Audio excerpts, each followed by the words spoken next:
પાટણ શહેરમાં સર્વાઇકલ અને breast cancer પ્રત્યે જાગૃતિ ફેલાવવા તેમજ મહિલા સશક્તિકરણના ઉદ્દેશ્ય સાથે પ્રથમવાર પિંક પરેડ વોકાથોનનું આયોજન કરવામાં આવ્યું હતું, જેમાં મોટી સંખ્યામાં મહિલાઓ, વિવિધ શૈક્ષણિક અને સામાજિક સંસ્થાઓ, મહિલા પોલીસ કર્મચારીઓ સહિત પ્રબુદ્ધ નાગરિકો જોડાયા હતા।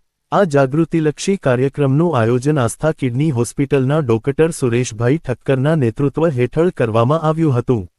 Rotary club of Patan, Patan જિલ્લા પોલીસ, IMI પાટણ અને 100 રચયિતા ફાઉન્ડેશન આ કાર્યક્રમમાં સહયોગી બની હતી।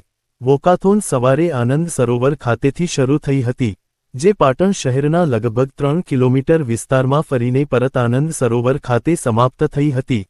આ ઇવેન્ટમાં 700મી વધુ મહિલાઓ જોડાઈ હતી। તમામ સહભાગીઓએ પિંક ટી-શર્ટ અને પિંક ટોપી પહેરીને જાગૃતિનો સંદેશ ફેલાવ્યો હતો।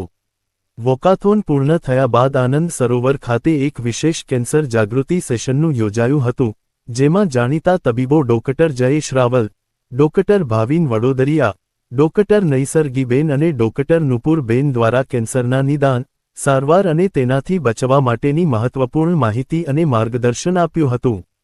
આ કાર્યક્રમમાં ધારપુર હોસ્પિટલના અધ્યક્ષ ડોક્ટર પારલબેન શર્મા, જિલ્લા પંચાયત પ્રમુખ હેતલબેન ઠાકોર, પાલિકા પ્રમુખ હિરલબેન પરમાર ઉપસ્થિત સહિત જિલ્લા પોલીસ અધિક્ષક VK9 LCD PI Rakesh Junagadh સહિત પ્રબુદ્ધ નાગરિકો, ડોક્ટરો અને વિવિધ સામાજિક સંસ્થાઓના આગેવાનો ઉપસ્થિત રહ્યા હતા।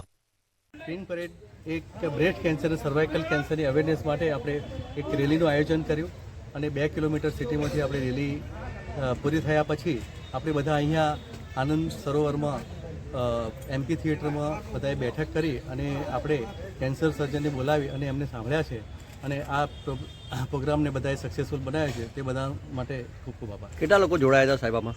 લગભગ 700 થી 800 લોકો જોડાયા છે।